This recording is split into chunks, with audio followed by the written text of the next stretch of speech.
It's another round of boxing. Eat that shit up.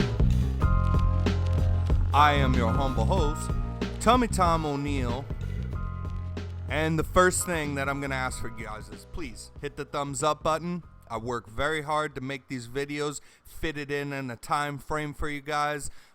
Lots of more editing going into the videos, and I just appreciate the thumbs up. Also, very much appreciate any sort of comments. You have any sort of questions, you want to touch on a topic or state your opinion on a topic and ask for mine. That's all stuff that we want to work into the show. Today, we have a good one for you. First off, we're going to touch on the Danny Garcia versus Jose Benavidez Jr. fight that took place last Saturday on Showtime. It was free, and I don't want to say like it was a good fight because not very competitive from my standpoint. I had Danny Garcia kind of winning that fight as just a outright wash, really.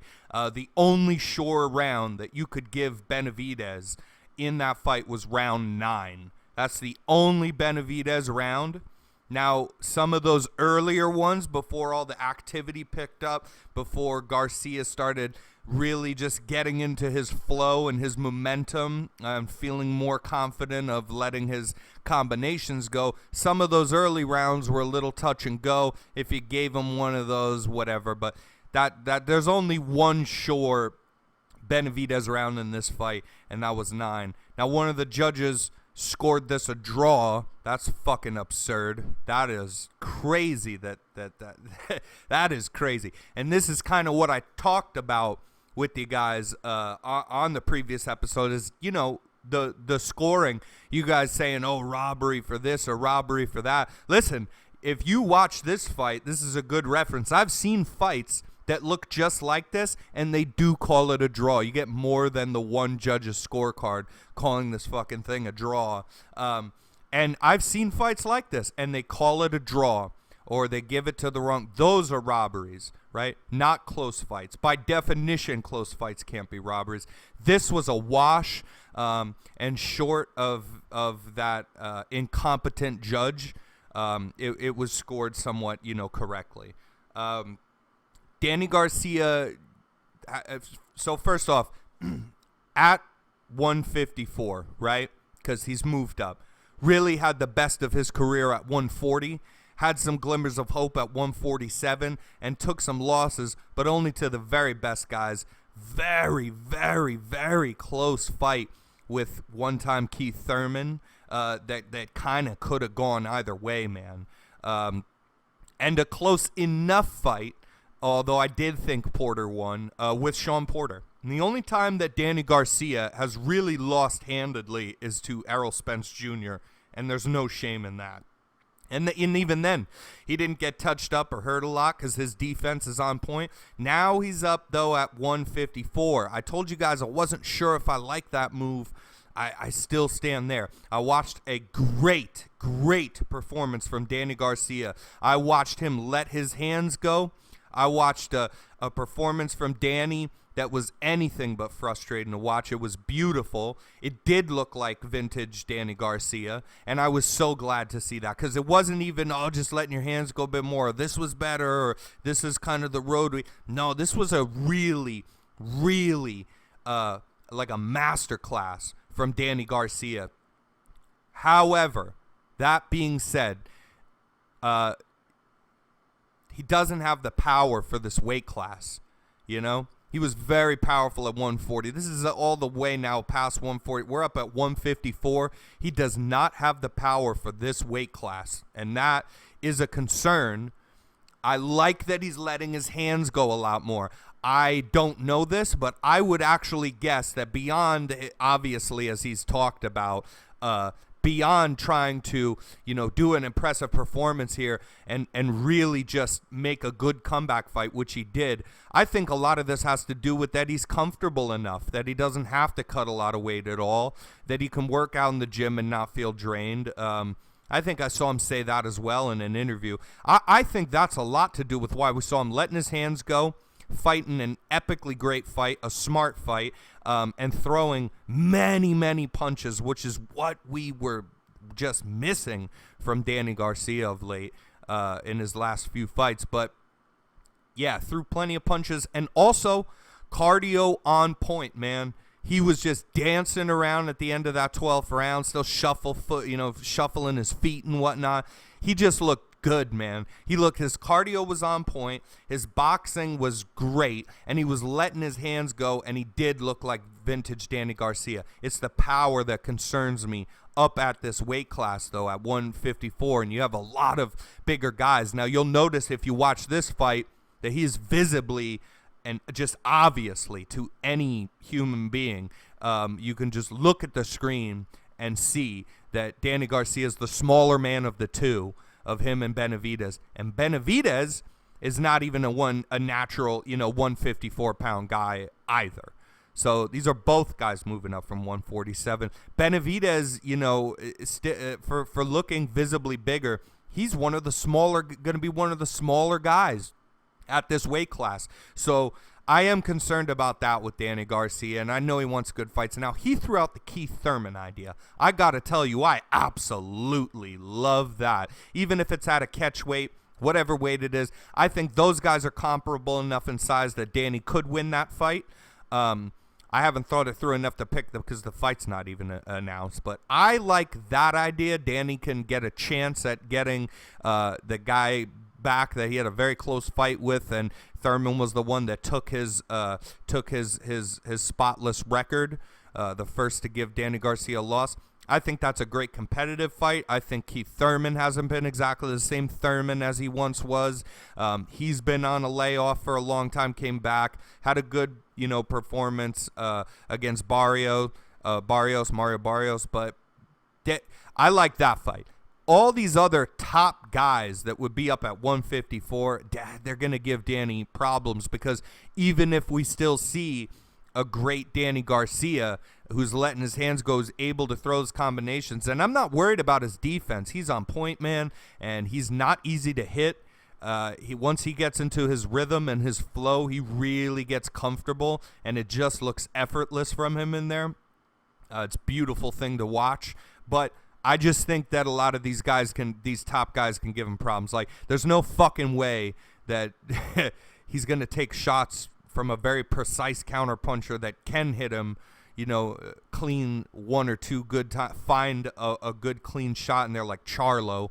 And just Danny's got an epic chin as well. But, one of the things is he doesn't have to test it a lot because his defense is on point.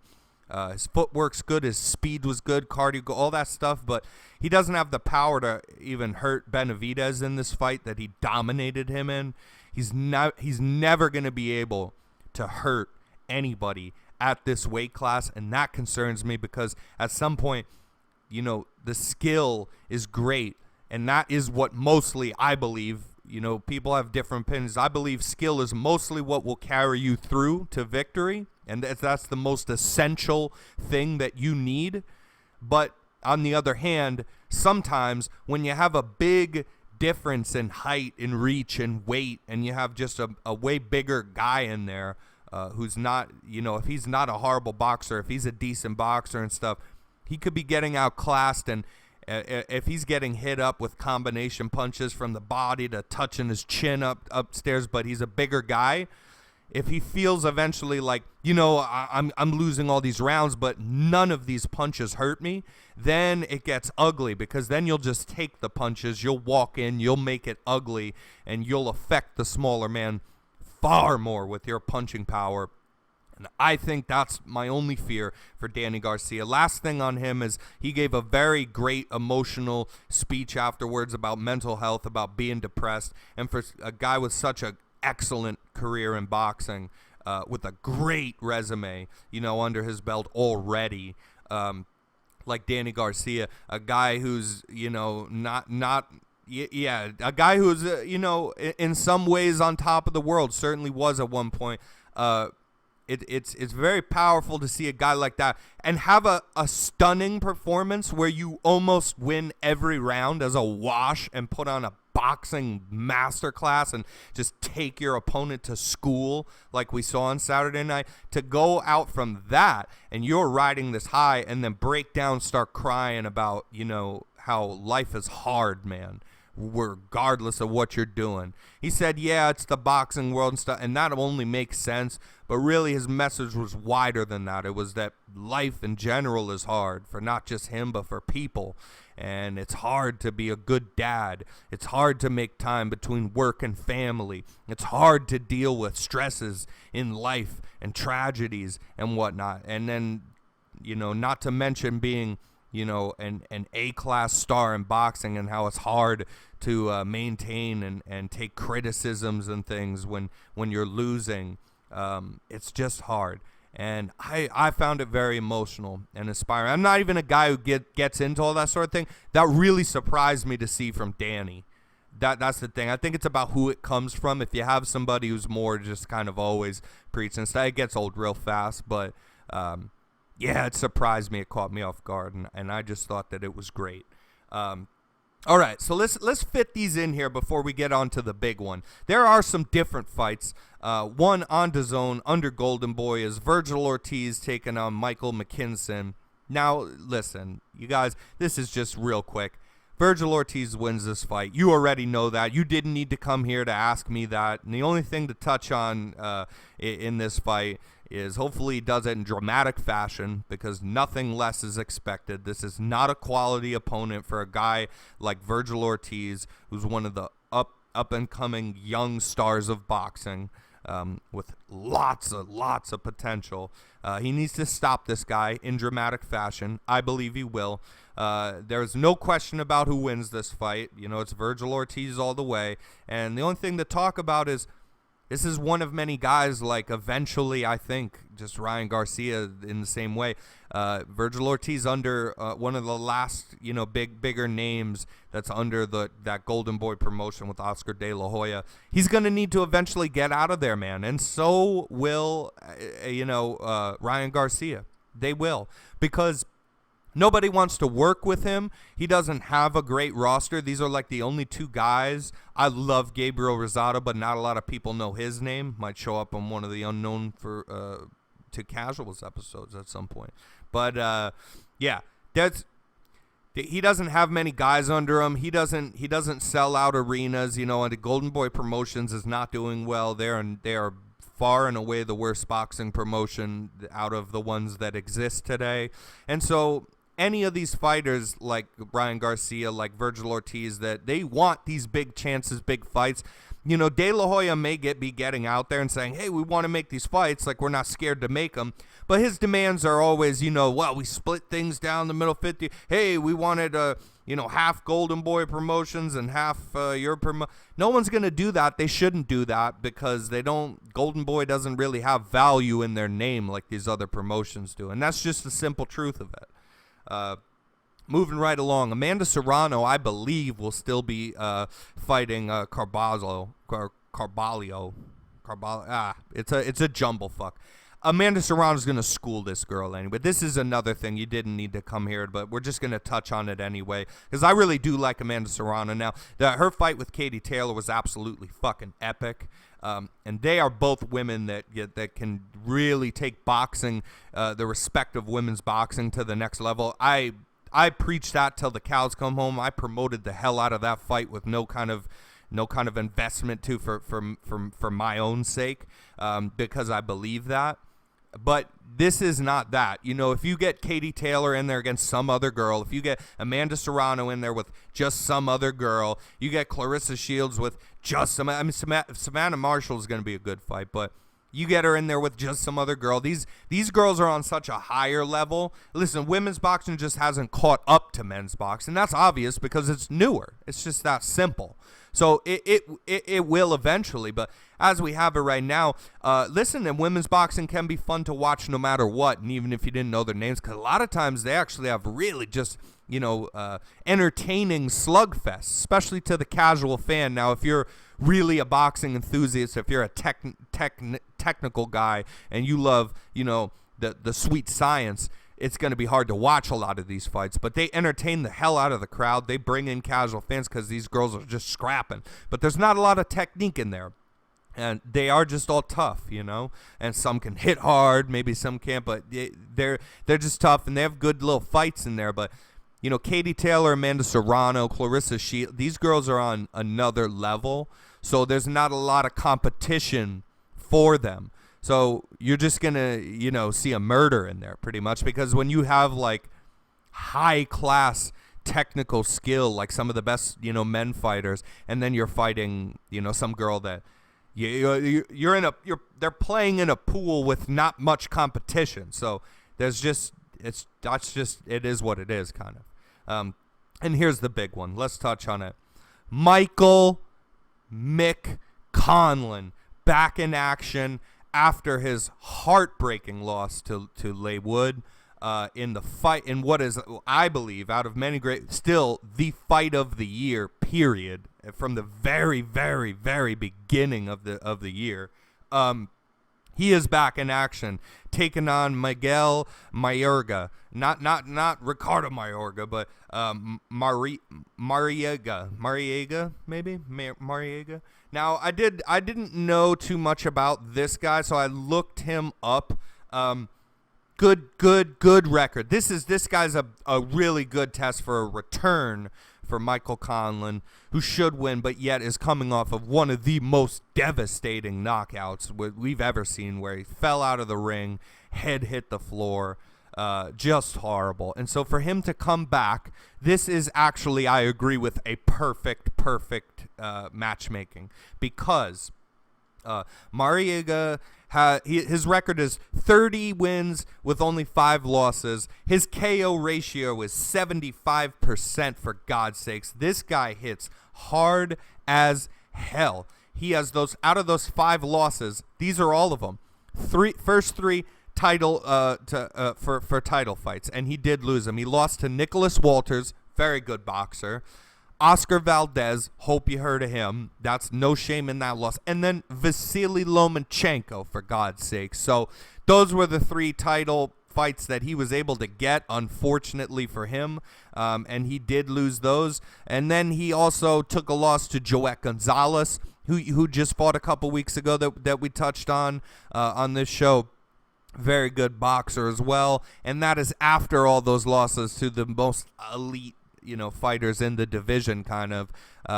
And then he did, here's the deal though. His last fight, he took a loss to a guy, Eduardo Ramirez, who, you know, that's not a high class opponent for such a good record, for such a powerful guy, for such a guy who's fought the best. And so I think that he is on his way down. However, take that with a grain of salt, because usually I'm very invested in knowing and having a lot of experience, you know, watching and being around these fighters, you know. So this guy, not so much. So take it with a grain of salt, but that's kind of what typically the track record will show. It's okay to lose to those really, really great names if you're fighting someone, you know, outside of that in any sort of capacity, which Michael Conlan is, you know, at least for now. And so that's okay and would make it competitive, but then take another loss. You know, Joet Gonzalez, now, he's a great fighter, but that's another smaller step down from the very best guys, right? And then your last fight losing to Eduardo Ramirez, which is just outside of, you know, that. And the guy's getting a little bit older, a little bit long in the tooth. This is kind of how boxing usually works, is you'll see guys like this be impressive, have still a good resume, nothing to hang your head about at the end of the day. But these are kind of like the last couple fights before retirement. And I think that Conlan gets it done. That Leigh Wood fight that he's coming off his first loss to a big name for a real belt. What a contest that was. He's not a powerful hitter, Michael Conlan, but he's a fantastic boxer. And so for him to come out and fight one of the fiercest punchers in the division in Leigh Wood, possibly the most powerful puncher there is, and just stand there with him, not move around and box on the outside, shocked me. He drops Leigh Wood, for fuck's sake, in the first round, then continues on I think it was like till like round at least 7 or 8, schooling him and owning him in every single round, plus the 10-8 round in that first round. And then Wood starts to win a couple of rounds, and still I thought this is absolutely fine. It can even go he can win the rest. The fight is won. It is more than handedly in the bag. However, I'll say this as a huge Michael Conlan fan. There's two sides to this. The reason that he lost that fight, I can't say because he was schooling and because he was up so much in that fight, which he was. It's just an incredible performance from Michael Conlan. The knockout punch, you can't say was, he got caught by a powerful guy. That wasn't what it was. It was a little lead up to that because Wood had won some rounds before, and you could visibly see that Conlan usually boxes very smart, stays on the outside, picks guys apart, leans into what he's good at, right? Which we talk about all the time. That's what you have to do. He knows he's not a power puncher. He knows that he's a slick guy, very good defensively, great head movement, but he doesn't want to stand too long in the pocket with a lot of guys that why fight their fight. He can just frustrate them all night. He just put on an epic performance of bullying around, being the bully to the bully in that Wood fight. However, that's not how he usually fights. So he really did put a lot into the first half of that fight and started to slowly gas out. Now, the double-sided coin of what I'm talking about with that statement, however, also is that I wouldn't call that a cardio issue because, again, that's not the way that he normally fights. So I just think that he gassed out a bit at the end, towards the end of that fight, because there is no other fight he's had like that where he has thrown that many punches, where he has been that active, and he just drained himself. I believe trying to finish Wood, really. He knew he was up, and I think it was too late when he realized I'm gassing out, so let me try to be safe. He did for a few rounds, and then he was put onto the ropes, and that was the end of it. Still evaded some shots before he got hit with one. He was just gassed. And I think here he regathers himself. I think that he doesn't take this guy lightly because I think that he is a fantastic talent in boxing. And so I think he knows not to take this guy lightly, even though he's favored to win here. And I think he comes out and he boxes, and we see a traditional kind of style of Mick Conlan, and he gets probably a decision win, could get a late stoppage, because if he's just being conservative, not throwing too much, but just schooling this guy, frustrates him, it could certainly, again, he doesn't hit very hard, but when you have such great boxing IQ and fast hands and your head movements on point, you can counter at the blink of an eye. That is how you can hurt people. Similar to Wood, fresh in round 1. It's not because he hits so hard, it's he can do it. So he could get a late stoppage here. I got to see the lines before I decide if I do that, but there will be another from the future fight picks for you guys that will probably involve a parlay that involves this fight. But yeah, I think Michael Conlan gets it done here. I think he has a good return. He is looking for a rematch with Wood, which I just still think, he's more than capable to win. Certainly no way to watch that Wood fight, Michael Conlan fight, and then come away with it thinking, there's no way that Michael Conlan could beat Wood. There's no way to come away, whether you think he would or wouldn't, there's no way to come away from watching that and thinking, he has no chance. I mean, he was schooling the guy and up so heavily before that happened, and that's because he gassed himself out a bit much. I'd like to see him box here. I'd like to see him use his boxing IQ, move around, frustrate this guy, stick the jab in his face, and do that for at least 3 to 4 to 5 rounds. Then you can start to pick it up a little because you've conserved yourself while winning all these rounds as well. This guy Miguel does not seem to be any sort of level without knowing him. Again, it's so much. And what I've seen of him and looked up and some on his record and some video on him in his fights, he doesn't seem to be any sort of a a classy, boxer at all. He seems to be a very powerful puncher. So this is, again, I think, good matchmaking. I think we see a great return from Michael Conlan for Ireland. This fight on ESPN Top Rank taking place in Northern Ireland. I love that. Michael Conlan deserves that. And let's go Mick Conlan. Until next time, loyal fight fans, we'll be going to the beach here soon. I think that we're going to probably try to give you guys the new Unknown to Casuals episode from the beach. And, yeah. We'll see you next time. Enjoy the fights. Also, look out for a From the Future Fight Picks video short that will be coming up before this weekend. Peace.